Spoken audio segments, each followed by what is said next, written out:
Ieri abbiamo portato le dichiarazioni rilasciate dai consiglieri Dem, Montanariello e Camani sul granchio blu e le misure adottate dalla Regione Veneto per calmierare i danni riportati ai pescatori.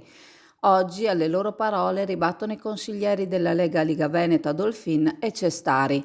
Questi si chiedono dove fossero i due consiglieri Dem quando in Consiglio regionale è stato approvato l'emendamento all'assestamento di bilancio regionale presentato dalla Giunta, che prevede uno stanziamento di 530.000 euro da destinare al mondo della pesca. Di questi fondi, ribadiscono Dolfin e Cestari, oltre 100.000 euro per le attività dei Cogevo, consorzi di gestione delle vongole di Venezia e di Chioggia, 150.000 euro per la vivificazione delle lagune, 200.000 euro per iniziative legate al mondo della pesca e dell'acquacultura e 80.000 euro destinati alle primissime emergenze dei pescatori, come appunto la problematica del granchio blu.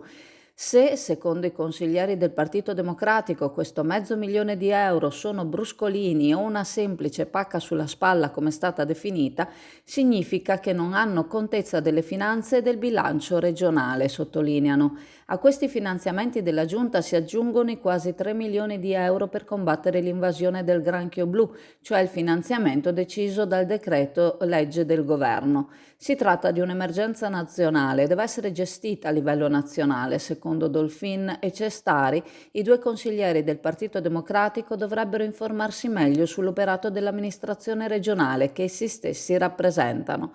Se lo facessero, incalzano, saprebbero anche che Veneto Agricoltura, ente strumentale della regione, si sta muovendo in tal senso per aiutare i pescatori.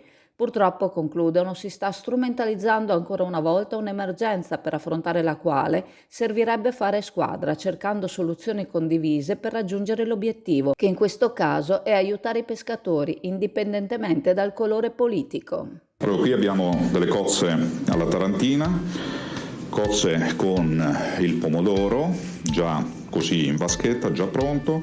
Sono state messe dei crostini, che è un tipico piatto italiano, e del prezzemolo, che dà un senso di freschezza e per il periodo estivo è un ottimo antipasto.